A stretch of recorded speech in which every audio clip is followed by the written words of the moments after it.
Nah, kalau misalnya vaksin yang sudah beredar, misalnya seperti Sinovac, itu adalah inactivated virus, jadi virus yang dilemahkan. Kemudian AstraZeneca juga kita ambil kayak protein si virusnya, salah satu kita ambil. Nah, kalau si Moderna ini, kita melihat si mRNA-nya, itu kayak blueprint dari virusnya tuh seperti apa sih. Jadi kalau misalnya nih, ada masuk virus si COVID-19, apalagi yang sudah bermutasi, kita lihat nih kira-kira dia blueprint-nya mirip nih sama si vaksin Moderna yang pernah masuk sebelumnya. Nah, antibodi yang sudah terbentuk setelah kita vaksin Moderna akan melawan si virus tersebut.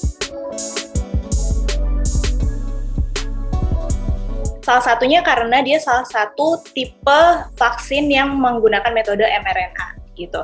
Nah, ini merupakan metode yang baru sebenarnya di dunia pervaksinan. Nah, dianggap mungkin lebih efektif nih untuk melawan virus, salah satunya virus COVID-19 untuk kondisi saat ini. Selain itu, untuk dilihat secara keseluruhan dibandingkan satu jenis vaksin Moderna dengan jenis vaksin yang lain, ternyata efikasinya atau efektivitasnya dalam melawan virus tuh jauh lebih tinggi. Jadi kalau si Moderna sampai sekitar 94% efektivitasnya, sedangkan vaksin yang jenis lain mungkin sekitar 60-70%.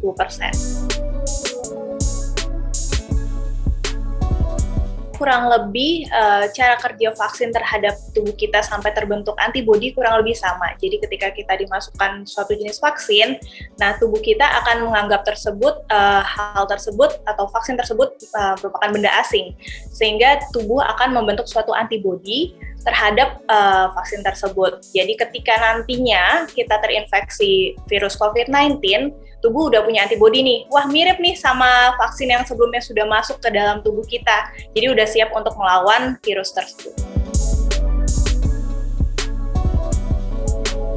Kenapa sih setiap jenis vaksin bisa menghasilkan KIPI atau kejadian ikutan pasca imunisasi yang berbeda gitu antara satu jenis vaksin dengan yang lainnya? Itu sebenarnya kembali lagi ke daya tahan tubuh orang masing-masing dan respon tubuh orang masing-masing.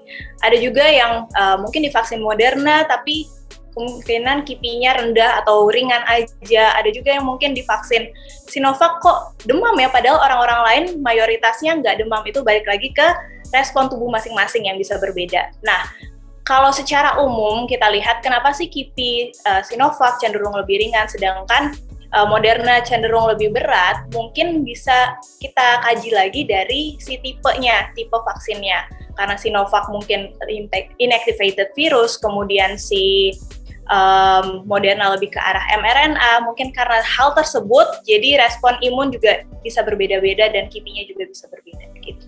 Jadi sebenarnya ketika vaksin tersebut dimasukkan ke dalam tubuh, maka respon tubuh, balik lagi, hal tersebut merupakan benda asing. Jadi respon tubuh adalah membentuk imunitas terhadap vaksin tersebut. Nah, ketika membentuk imunitas, akan terbentuk tuh sel B, sel T, dan juga sel-sel imun lainnya yang membentuk antibodi terhadap virus tersebut. Nah, dalam kondisi tersebut, maka tubuh akan memiliki respon balik yang mungkin bisa derajatnya beda-beda nih satu orang dengan yang lain. Nah, ada yang bisa menimbulkan demam, ada yang bisa sakit di lokasi suntikan aja, ada juga mungkin nyeri di seluruh tubuh. Nah, itu merupakan salah satu respon tubuh terhadap vaksin. Kenapa kita pilih Moderna sebagai dosis ketiga? Karena berdasarkan penelitian, ternyata antibodi yang terbentuk ketika seseorang sudah divaksin Sinovac 2 kali, kemudian diberikan dosis ketiga Moderna, itu jauh lebih baik. Terlebih untuk virus COVID-19 yang sudah bermutasi, seperti yang kita sudah sering dengar ya, varian Delta yang mungkin lebih infectious, kemudian lebih menularkan, lebih mudah menularkan terhadap orang lain, ternyata antibodi yang terbentuk setelah dosis ketiga dari Moderna itu bisa melawan mutasi virus tersebut, yaitu varian Delta. Jadi lebih efektif khususnya bagi tenaga kesehatan yang merawat langsung pasien COVID.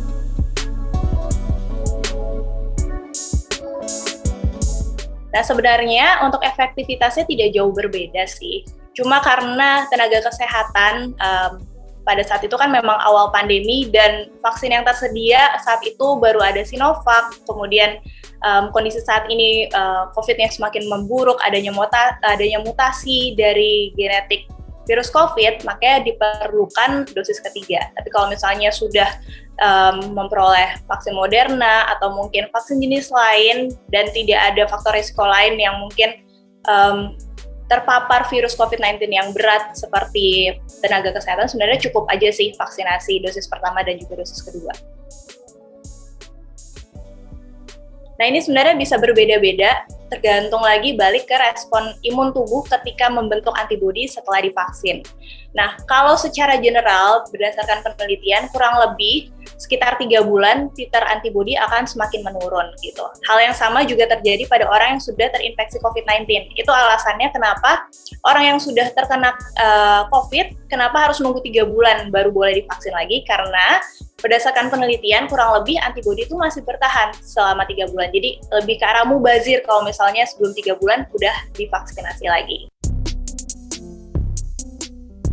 Nah, sebenarnya secara umum sama aja untuk vaksin apapun, harus menjaga daya tahan tubuh tetap fit sebelum vaksinasi. Karena kan kita nggak tahu nih, KIPI atau kejadian ikutan pasca imunisasi yang muncul akankah ringan atau sedang sampai mengganggu aktivitas atau enggak. Jadi, sebaiknya tetap menjaga pola makan yang sehat, kemudian hindari tidur terlalu larut, kemudian hindari konsumsi alkohol.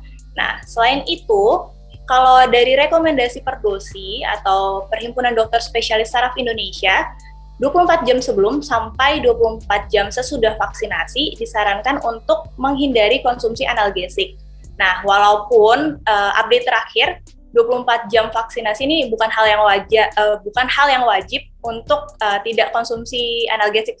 Contohnya misalnya demam, hindari paracetamol. Itu sebenarnya masih perlu dikaji lebih lanjut. Nah, tapi untuk 24 jam sebelumnya tetap disarankan untuk menghindari analgesik atau obat-obat anti nyeri. Moderna ini justru lebih longgar nih dibandingkan jenis vaksin lain. Kayak misalnya untuk jenis Sinovac dan juga AstraZeneca pada pasien autoimun atau mungkin riwayat kanker, sebelumnya kan sebaiknya dihindari dulu ya. Nah, untuk Moderna ini justru lebih aman nih untuk pasien-pasien atau untuk orang-orang dengan riwayat penyakit tertentu yang tidak disarankan untuk divaksin Sinovac dan juga AstraZeneca. Klik dokter.